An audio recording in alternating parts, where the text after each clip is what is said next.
आजकल उसको फिर से बोरियत का दौरा पड़ा हुआ था। कभी-कभी ऐसा होता था कि वो उकता जाती थी इस सब से। बेमकसद ज़िंदगी थी, पैसा था, अय्याशी थी, कुछ आवारा दोस्त थे, पार्टीज़, क्लब्स, स्मोकिंग, ड्रग्स, नशे में धुत आकर सो जाना, बस यही थी उसकी ज़िंदगी।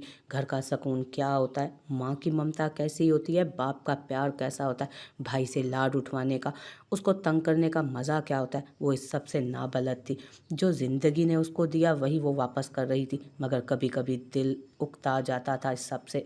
दिल करता था भाग जाए कहीं दूर जहाँ कोई ना जानता उसे। दिल गरिफ्ता सी वो आज अपनी ज़िंदगी के बारे में सोच रही थी। उसका कल क्या था, उसका आज क्या है, उसका आने वाला कल क्या होगा, यकीनन यही सब। वो ऐसे ही बैठी थी जब मोबाइल पर आने वाली आबरू की कॉल उसे इंतहाई गनीमत लगी थी उस वक्त। हनी, मैं तुम्हें बहुत मिस कर रही हूँ। आबरू वीडियो कॉल पर थी। मैं भी तुम्हें मिस कर रही हूँ आबरू। तुम जानती हो ना कि मेरी तुम्हारे अलावा कोई इतनी खास दोस्त नहीं। जल्दी वापस आ जाओ। वो मुंह भी सोर कर बोली। जब से आबरू गई थी वो बोर हो गई थी। जैजी भी मायूस होकर वापस जा चुका था। बाकी किसी के साथ वो इतनी क्लोज थी नहीं। इसमें ऐसा क्या है यार, मैं तो कहती हूँ तुम भी आ जाओ, मिल के एंजॉय करेंगे। अंकल कौन सा मना करेंगे तुम्हें। आबरू ने उसे मशवरा दिया। हाँ, उन्होंने मना क्या करना है, वो तो खुद इटली गए हुए हैं परसों से साहिरा के साथ। तो फिर फ्लाइट पकड़ो और आ जाओ। मसला क्या है। कोई मसला नहीं, बस मूड नहीं। तुम जल्दी आने की कोशिश करना, बाकी फिर होती है बात। वो बेदिली से मोबाइल खंगाल रही थी जब अचानक उसे ख्याल आया। उसने जल्दी से मैसेंजर ओपन किया। उसका मैसेज सीन हो चुका था मगर कोई रिप्लाई नहीं आया था। बदतमीज़, ज़रा जो मैनर्स आती हूँ, अकड़ू कहीं का। वैसे तो अखलाकियात के इतने फ़लसफ़े झाड़ता है जब भी मिलता है, मगर अब देखो बंदा इट्स ओके ही लिख दे। चलो नहीं तो ना सही, मगर नहीं ऐसे कैसे। वो बंदा खुद को समझता क्या है, कितना घमंड है उसको खुद पर। वो गुस्से से मोबाइल को यूं घूर रही थी जैसे दिलशेर अभी मोबाइल से निकलेगा और उसका मुंह नोच लेगी वो। फिर सर झटकती वो उठकर बाहर को चल दी। मुझे ये किसी तौर भी मुनासिब नहीं लग रहा जुरेज, तुम्हें सोचना चाहिए था बेटा। हुरिया अब उसकी क्लास ले रही थी। मॉम, क्या हो गया यार, आप सब क्यों इस तरह रिएक्ट कर रहे हैं, जैसे मैंने कोई बहुत बड़ा गुनाह कर दिया। मुझे जो ठीक लगा मैंने किया और मेरी नीयत सिर्फ उनकी हेल्प करने की थी, तो बस। वो मुसलसल होने वाले सवालों से तंग आ गया था। मदद करनी थी तो तुम उस लड़की को किसी हॉस्टल में शिफ्ट करवा देते। ये क्या बात हुई कि उठाकर उसे हवेली ले आए। हमें अपने बच्चों पर पूरा भरोसा है, फिर भी सबको ये पसंद नहीं आया। हमारा लड़कों वाला घर है, यूं पराई लड़की को तुम अपने घर ले आयो। आज के दौर में कौन किसी की गारंटी दे सकता है भला। मॉम, आप जानती है ना वो बहुत दूर किसी गांव से बिलोंग करती है। अपने भाई के साथ पढ़ने आई थी यहाँ। उसका भाई बहुत अच्छा और ईमानदार शख्स था, इसीलिए मेरी उससे दोस्ती थी। मगर अब उसकी डेथ के बाद घर वाले उसे पढ़ने की इजाज़त नहीं दे रहे। और एक माँ की तो बात है सिर्फ। मॉम, वो अपने पेपर्स देकर गांव वापस चली जाएगी। उसमें इतना इशू बनाने वाली बात कोई नहीं है वैसे। वो सब अपनी जगह ठीक है जुरेज, मगर तुम जानते हो हमारे यहाँ के कुछ असूल व ज़वाबित हैं। सब घर वालों को ये कुछ मुनासिब नहीं लगा। तुम इस लड़की को अपनी ज़िम्मेदारी पर उसके घर वालों को मना कर लाए हो और अब तुम ही अपनी ज़िम्मेदारी को निभाओगे फिर। मॉम, वो सीधी सादी देहाती लड़की है, यहाँ किसी को उससे कोई मसला नहीं होगा। अब मैं अपने बिहाफ पर उसको लाया हूँ तो प्लीज़ आप लोग कोऑपरेट करें। ठीक है बेटा, मगर आइंदा कोई भी फैसला करो तो अपने घर की रिवायात को जहन में रखो पहले। Okay mom. अब अगर आपकी बहू कहीं नज़र आए तो उसे कहीं चाय बना दे मुझे। सर में दर्द हो गया है मेरे तो आज सबको एग्री करने के चक्कर में। लो आ गई मेरी बहू, तुम्हारे कहने से पहले ही चाय लेकर। वैसे मेरी बहू तुम्हारी बीवी भी है। जाते जाते हुरिया ने उसका कान खींच कर कहा और कमरे से निकल गई। मिनल ने खामोशी से चाय का कप उसके सामने रखा। बीवी, क्या वाकई तुम मेरी बीवी हो। उसने कप उठाते एक नज़र उसको देखकर सवाल किया। ये कैसा सवाल हुआ, मेरे ख्याल में इसका जवाब भी आपको ही पता होगा। उसने लाइल्मी का इजहार करते कंधे उचकाए। जो लड़की पहले सबको वर्गला कर खुदकुशी के ड्रामे करके सबको अपनी साइड पर करके मुझसे शादी करे और फिर मेरे करीब आने पर यूं मुझे पोज करके दिखाए जैसे मैं कोई गैर हूँ, क्या नाम दूँ उसे। बीवी तो हरगिज़ नहीं कह सकता मैं। ये तय था कि वो उसको बात बात पर यूं ही ताने दिया करेगा, कभी उसकी बात पर यकीन नहीं करेगा, हर बार नया जख्म देगा। वैसे एक बात मुझे भी समझ नहीं आई, मुझे शादी से पहले देखना, सोचना, सब चाहना सब जायज़ था तुम्हारे लिए, और शादी के बाद नाजायज़ हो गया है क्या। उफ, किस कदर कारीवार था, कितना तल्ख सवाल था उसका। जिस्म की दरारों से रूह तक नज़र आने लगी। बहुत अंदर तक तोड़ गया मुझे इश्क तेरा। कितने तीर थे उसके तरकश में जिन्होंने अभी उसके वजूद में छेद करने थे, और जो कुछ नॉर्मल हुआ था वो उस दिन फार्म हाउस से वापसी से पहले ज़्यादा बदलिहाज हो गया था वो। शायद मिन्हल के उस दिन के रवैये ने उसकी अना को चोट पहुंचाई थी, इसलिए जिद कर रहा था उसे। वो खामोश रही, कहती भी तो क्या, कुछ था ही नहीं। लफ्ज़ खो गए थे, ज़ात बिखर कर रह गई थी उसकी, मगर आंसुओं के रेले बेवक्त उमड़ आए। साथ बांधने के सारे गुरज पर हैं तुम्हें, घायल करने में अपना सानी नहीं रखती तुम। जब कुछ नहीं बन पाता तो इन आंखों को भिगो कर पसपा करती हो, राह रोक लेती हो। कितनी चालबाज हो तुम, मगर मैं इन चालों में नहीं आने वाला। ये आंखें लाख मुतासिर कुन करें, मगर मेरे लिए ये कोई दिलकशी नहीं रखती। उसे दीवार से पिन करता वो झुका था उस पर। मिन्हल ने बिना कुछ बोले आंसू पोंछे और पीछे हटाने को उसके हाथ रखे थे कंधे पर। एक तो वो पहली मुश्किल में थी, बीवी होने की हैसियत से वो उससे सवाल करने का हक रखती थी कि वो उस लड़की को क्यों लाया है हवेली, मगर पूछती कैसे, वो कौन सा उसको बता देता। पीछे हटे, मुझे काम है किचन में। कभी कभी दिल करता है कि तुम पर सब वार दूं, जुरेज शाह को सिर्फ तुम्हारे नाम लिख दूं, मगर फिर जाने क्यों ऐसा नहीं कर पाता। तुम कोशिश करके देखो ना, शायद तुम ये कर लो, बांध लो मुझे अपने साथ हमेशा के लिए। मिन्हल का रुआं रुआं जलने लगा था उसकी सांसों की तपिश से। वो बंदा उसकी सोच से ज़्यादा मुश्किल था। ये उसके कहाँ दिल लगा लिया था। वो लड़की क्यों आई है, और कुछ ना बन पड़ा तो उसने हिम्मत करके यही पूछ लिया, जेलसी हो रही है तुम्हें? उसके लब भरपूर मुस्कुराए थे। नहीं, मुझे क्यों, मान लो, इसमें क्या है, शोहर हूँ तुम्हारा, हक रखती हो तुम बास पुरस का, ये तो नेचुरल है। वो मिन्हल की बात पूरी होने से पहले ही बोल पड़ा, आपके साथ मसला क्या है, क्यों मुझे इस तरह परेशान करते हैं, क्या मिलता है आपको? वो चटक गई। इस तरह मतलब किस तरह, मैं समझा नहीं। कमाल की अदाकारी थी। पीछे हटें आप मुझे और जाने दें। वो जानती थी उससे बहस में कोई भी नहीं जीत पाएगी। तुमने जाने दिया था मुझे? नहीं ना, सो इट्स माय टर्न। जुरेज प्लीज़, उसने जैसे मिन्नत की। जाओ और ख्याल रखना फ़ायज़ा को कोई प्रॉब्लम ना हो, मेरी रिस्पॉन्सिबिलिटी है वो। आपकी रिस्पॉन्सिबिलिटी है तो ख्याल भी आप ही रखेंगे, उसने तड़क कर जवाब दिया। उसका दिल तो वैसे ही जला पड़ा था। तुम रख लो ना ख्याल, तुम्हारा ही फ़ायदा है। अगर मैंने ख्याल रखना शुरू किया तो तुम सह नहीं पाओगी, वाज़ेह जताया गया। वो जो गुस्से से घर से निकली थी सीधा क्लब आई। आज फिर ज़रूरत से ज़्यादा पी चुकी थी। जब मज़ीद सकत नहीं रही तो लड़खड़ाते हुए गाड़ी तक आई और वहाँ से निकल गई, मगर घर के रास्ते पर उसने एक बाइक वाले को हिट कर दिया। बहुत कोशिश की उसने, मगर नशे के बाइस उससे कंट्रोल नहीं हो सका। नतीजे में अच्छा खासा एक्सीडेंट हो चुका था। हवासों में तो पहले ही ना थी, मगर बहता खून देखकर उसकी हालत मज़ीद ख़राब हो गई थी। लोग तेज़ी से इर्द गिर्द जमा हो चुके थे। बहुत ज़्यादा डर गई थी वो। किसी ने पुलिस को भी कॉल कर दी थी। उसको समझ नहीं आ रहा था कि क्या करे, कैसे यहाँ से निकले, किसको मदद के लिए बुलाए। उस वक्त वो किसी छोटे बच्चे की तरह लग रही थी। लोग उसको बुरा भला कह रहे थे, उसके किरदार पर जुमले कस रहे थे, उसकी तरबियत पर उंगलियां उठा रहे थे। एक कूदा सा लपका जहन में। उसने जल्दी से मोबाइल उठाया। उसने जाने क्यों और किसी को कॉल करने की बजाय उसको बुलाने का सोचा, शायद ये सोच कर कि वो एसी की सीट पर था। यकीनन वो ये मामला रफा दफा करवा देता। उसके पास दिलशेर रेहान का नंबर तो था ही नहीं। उसने एक उम्मीद के तहत मैसेंजर पर कॉल की। रिंग हो रही थी मगर कॉल रिसीव नहीं की गई।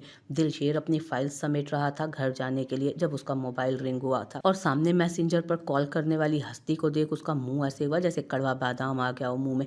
कॉल ड्रॉप हो चुकी थी। वैसे भी वो कौन सा रिसीव करने वाला था।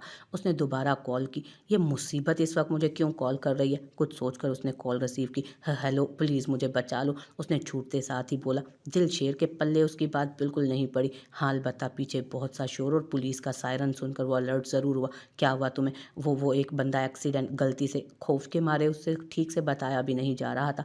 दिलशेर जल्दी से कुर्सी से उठा और कोट उठाकर बाहर को भागा। जगह बताओ, किधर हो तुम? आ रहा हूँ मैं। वो भागते हुए गाड़ी में बैठा। एम्बुलेंस और साथ पुलिस भी आ चुकी थी। जख्मी को उठाकर एम्बुलेंस में डाला जा रहा था। लोगों का झमकट्टा देखकर पुलिस भी पहुंच चुकी थी। तो मोहतरमा पीकर गाड़ी चला रही थी। क्या बात है, बड़े शाही शौक हैं आपके तो। पुलिस एएसआई ने खबासत से उसको देखा।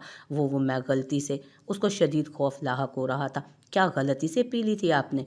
वैसे तो आप खुद किसी नशे से कम नहीं, आपको क्या ज़रूरत है इस सब की? वो तफ्तीश नहीं बल्कि उसका जायज़ा ले रहा था। थाने चलना पड़ेगा मैडम, चलें फिर वहीं जाकर बात होती है। कुछ खिदमत का मौका हमें भी दें। नहीं, वो मना किया। नहीं, वो मना किया जाने से। मैं नहीं। क्या मना किया? किसने मना किया है बीबी? तुमसे तो ठीक से बोला भी नहीं जा रहा। गाड़ी कैसे चला रही थी तुम? दिलशेर ने मना किया, नहीं जाना। वाह जी वाह, और ये दिलशेर कौन है जिसने मना किया? उसके क्या बाप का कानून है? वो कहता नहीं जाना, मेरा इंतज़ार करो, वो आ रहा। तो हम क्या उसके ख़ानदानी मुलाजिम हैं जो उसका इंतज़ार करें? तुम थाने चलो बीबी, जिसको मिलना होगा सुबह मिलेगा वो तुमसे। नो, नहीं जाना। उसने बाजू छुड़ाने की सही की। वो आ रहा है ना, तुम छोड़ो। वो किसी बच्चे की तरह मचल रही थी। तुम उसको जानते नहीं, वो दिलशेर एहान है। वो एसी है इधर का। क्या कहा तुमने? दिलशेर एहान? तुम कौन हो और कैसे जानती हो तुम उसे? वो जुरेज के अंडर काम करते थे और फैमिली को भला कौन नहीं जानता था। उसने तमीज़ से उसका बाजू छोड़ दिया। हनी को दिलशेर के नाम पर उनका चौंकना समझा गया कि वो उसके बारे में जानते थे। वो फयांसी मेरा, अब मत हाथ लगाना मुझे। वो उन पर मजीद रोब डालने को झूठ बोल गई। हमें बेवकूफ़ बना रही हो लड़की, चलो शराफत से आओ। बड़ी मंगेतर, जानती भी हो किसका नाम ले रही हो? उसकी मंगेतर तुम जैसी लड़की होगी। कम अज़ कम बात वो करो जो बनती भी हो। बहुत हो गया इसका, चलो गाड़ी में बिठाओ इसको, वरना अभी ये थोड़ी देर तक कहेगी कि वज़ीर आज़म आ रहा है इसको लेने। नशे में जो मुंह में आ रहा है बक रही है, प्लीज़ छोड़ें। वो बुरी तरह झटपटाई थी जब ही उसकी गाड़ी वहाँ रुकी। वो आ गया, वो आ गया, वो बच्चों की तरह चिल्लाई। दिलशेर को ये सब देखकर कोफ्त हुई। वो आ तो गया मगर अब यकीनन पुलिस वालों के सामने उसे जवाब दे भी होना था। वो यकीनन ये सारी कार्रवाई जुरेज या ज़ाहिर शाह तक ज़रूर पहुँचाएंगे, मगर अब क्या हो सकता था। वो गाड़ी से बाहर निकला तो उसकी तरफ यूँ लपकी और उसका बाजू यूँ थाम लिया जैसे किसी मेले में खोए हुए बच्चे को कोई शनासा मिल जाए। वो उसकी इस हरकत पर उनके सामने अनकंफर्टेबल हुआ, इसलिए आराम से बाजू छुड़ाया और उसको गाड़ी में बैठने का बोलकर आगे बढ़ गया। किस हॉस्पिटल लेकर गए हैं उस बंदे को? दिलशेर ने सलाम दुआ के बाद एएसआई से पूछा। सिविल अस्पताल गए हैं, दुआ करें बच जाए, वरना आपकी मंगेतर मुश्किल में पड़ सकती है। सर, मेरी मंगेतर? उसको तो जैसे 1000 वोल्ट का करंट लगा। ये लोग क्या समझ बैठे थे? जी, उन खातून ने बताया कि आपकी मंगेतर हैं वो। एक पल को तो एएसआई भी मशकूक हुआ। देखें, वो मेरी सिस्टर के साथ पढ़ती है, कॉलेज में सलाम दुआ है, इसी वजह से जानती है मुझे। मैं जस्ट फॉर हेल्प यहाँ चला आया, इसके अलावा कोई ऐसी वैसी बात नहीं। उसने यकीनन आप लोगों के डर से ये कह दिया होगा। दिलशेर ने बात को उसी वक्त क्लियर करना ज़रूरी समझा। वो अपने शफाफ कैरेक्टर पर शक की एक छींट भी नहीं बर्दाश्त कर सकता था। सो बहुत आराम से उसने सारी बात कवर की। सर, हमें भी यही लगा, वो सही नहीं कह रही। भला ऐसी लड़की आपकी मंगेतर कैसे हो सकती है? आह, उसका हवाला कितना शर्मनाक था हर किसी के लिए। यकीनन सबकी नज़रों में उसका यही मकाम था। दिलशेर ने एक नज़र अपनी गाड़ी में बैठी उस लड़की पर डाली जिसका कोई काम सीधा न था, जिसका कोई काम सीधा नहीं था। ओके, अब इजाज़त दें, और इस फेवर के लिए बहुत मेहरबानी। उसकी वजह से वो लोग हनी को छोड़ रहे थे, वरना वो उस वक्त हवालात में बंद होती। उनके जाने के बाद वो गाड़ी में आकर बैठा और दरवाज़ा इतनी ज़ोर से बंद किया कि वो जो अब गरनूदगी में थे उछल कर सीधी हुई। क्या बकवास किया तुमने उनके सामने? उसकी मंगेतर वाली बात पर उसका इतना दिमाग ख़राब था कि इस बार वो लिहाज भी भूल गया था कि वो लड़की है। क्या फैंसी हूँ मैं तुम्हारा, ये कहा तुमने उन्हें? कल को तुम किसी को भी बोल दोगी कि शहर का असिस्टेंट कमिश्नर तुम्हारा शोहर है। मेरी यहाँ इस शहर में एक रिस्पेक्ट है और तुम ये ड्रामे कर रही हो। ज़बान काट डालूंगा मैं तुम्हारी अगर कभी फिर ऐसी बकवास की तुमने किसी से तो। जब अपना आप संभाला नहीं जाता तो पीती क्यों हो इतना? वो आगे से खामोश रही। और मुझे क्यों बुलाया तुमने? हाँ, क्या बोला था तुमने उस दिन? याद है या मैं याद दिलाऊं तुम्हें? उसका तो गुस्सा ही कम नहीं हो रहा था आज। बोलो, अब चुप क्यों हो? मुझे भी तो बताओ क्या कहा, मुझे भी तो बताओ क्या क्या कहानियां सुनाती फिर रही हो तुम लोगों को। तुम्हारे पहले सवाल का जवाब यह है कि मुझे नहीं पता मैं क्यों पीती हूँ, और जवाब इसलिए नहीं पता क्योंकि आज से पहले मुझसे किसी ने यह सवाल नहीं पूछा। तुम्हारे दूसरे सवाल का जवाब तुम्हें क्यों बुलाया, तो वो ये इसलिए कि तुमने खुद कहा था दिलशेर एहान हर मर्द जैसा नहीं, इसलिए मैं किसी और को बुलाने की बजाय दिलशेर एहान को आवाज़ दे रही थी। तुम्हारे तीसरे और आखिरी सवाल का जवाब ये है कि मैंने झूठ बोला इसलिए कि वो मुझे पुलिस स्टेशन लेकर जाना चाहते थे, और उनमें से एक जो ज़्यादा बोल रहा था वो मुझे अजीब गंदी नज़रों से देख रहा था। मैंने खुद को बचाने के लिए बिना सोचे समझे ऐसे ही बोल दिया कि वो तुम्हें जानते थे। मैंने सोचा इस तरह वो मुझसे कोई बदतमीज़ी नहीं करेंगे, लेकिन मेरी गलती है। मुझे किसी इज्जतदार शख्स के बारे में ऐसे बात नहीं करनी चाहिए थी। सॉरी। उसने सर झुकाए बारी बारी तफसील से जवाब दिया। और जो तुमने एक बंदा हॉस्पिटल पहुंचाया उसका क्या जवाब दोगी तुम? उसने ड्राइव करते एक तिरछी नज़र उस पर डाली। बल्कि तुम जवाब ना भी दो तो तुम्हारी ड्राइविंग के बारे में तो मैं बहुत अच्छे से जानता हूँ। इस बारे में तो तुम्हें कोई सफाई देने की ज़रूरत ही नहीं। भरपूर तंज हुआ। ठीक है, नहीं देती सफाई, उसने भी मुंह तोड़ जवाब दिया। दिलशेर ने अफसोस के साथ नफ़ी में सर हिला। एड्रेस बताओ, बस आगे लेफ़्ट साइड मोड़ कर उतार दो, मैं चली जाऊँगी। उसने रुखाई से जवाब दिया। मैडम, मैं आज रात घर जाकर सोना चाहता हूँ। आपकी चौकीदारी करने का मेरा आज कोई मूड नहीं, इसलिए सीधे सीधे पता बताओ, खुद छोड़ कर आऊँगा मैं तुम्हें। तुम्हारा क्या पता मैं घर पहुँचूँ तो पीछे से फिर कुछ उल्टा सीधा कर दो और मैं फिर सड़कें नापता फिरूँ। तुम मुझसे ऐसे बात मत करो वरना मैं कूद जाऊंगी गाड़ी से। अगर तुम ऐसा कर दो तो यकीनन इस शहर में ट्रैफिक हादसात में नुमायां कमी हो जाएगी, क्योंकि रोज़ तुम किसी ना किसी को ठोकती होगी। उसकी धमकी का उस पर कोई असर नहीं हुआ। तुम गाड़ी रोको, अभी नहीं जाना तुम्हारे साथ। बस वो इतना ही बर्दाश्त कर सकती थी। अभी कुछ दिन पहले तुम सॉरी बोल रही थी मुझे और अब फिर से बदतमीजी कर रही हो। अजीब लड़की हो, भाड़ में गई सॉरी, उतारो मुझे बस यहीं। वो साथ साथ दरवाज़ा खोलने की कोशिश कर रही थी। अब मैं रात के इस पहर अपनी नई नवेली मंगेतर को सड़क पर छोड़कर तो नहीं जा सकता ना। वो यकीनन संजीदा नहीं था। तुम गाड़ी रोक रहे हो या नहीं? हरगिज़ नहीं, मुझे अपनी इज्जत बहुत प्यारी है। तुम्हें यहाँ उतार दूँ ताकि तुम मज़ीद 2-4 लोगों को हॉस्पिटल पहुँचा दो और फिर सुबह लोग मेरे ऑफिस के सामने धरना दे दें कि एसी साहब की ताज़ा तरीन फयांसी साहिबा ने धुत नशे में शहर की सड़कों पर मटर गश्त करते हुए कई लोगों को कुचल डाला। तुम मुझे मज़ीद गुस्सा दिला रहे हो और तुम मेरा पहले ही काफ़ी दिमाग ख़राब कर चुके हो। अब तमीज़ से बैठ जाओ तो अच्छा होगा तुम्हारे लिए।